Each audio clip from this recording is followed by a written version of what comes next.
শুনো কবিতাটি আবৃত্তি করে শোনাচ্ছি।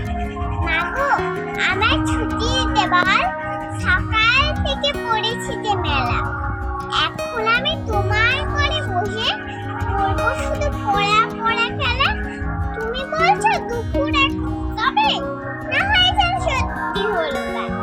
একদিন হচ্ছে দুপুর বেলা হলে বিকেল হলো মনে করতে নেই না। আমি তো বেশ ভাব